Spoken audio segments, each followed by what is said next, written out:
একটা ছেলেরে আমি দীর্ঘ 4-5 বছর ধরে দেখতাম, প্রত্যেক মাহফিলে দেখছি হে সামনে বসে, আমি বইলেই তারে নজরে পড়তাম। পরে একদিন আমি তারে ডাকছি, ডাইকে আমি বললাম তুমি কি করো? কয় হুজুর আমি মানে প্রতিদিন ঘাস কাটি, আর ঘাস কাইটা বিক্রি করি, যা পাই তা দিয়ে সংসার চালাই। তাই বললাম তুমি যে সব মাহফিলে আসো, আমি দেখলাম তোমারে।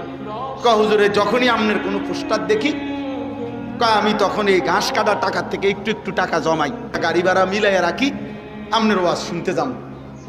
তাই বললাম যে মাশাআল্লাহ। তো আমি বললাম যে তো আর কিছু কইবানি? কও যে আমার জীবনের একটা স্বপ্ন আছে। আমি বললাম কি স্বপ্ন কও? আমি 10 টাকা 50 টাকা করে জমাইতেছি, আল্লাহ যদি আমারে কোনোদিন তৌফিক দেয় আমি আমনেরে আমগা এলাকায় দাওয়াত দিয়ে নিমু, ওয়াজ করাম।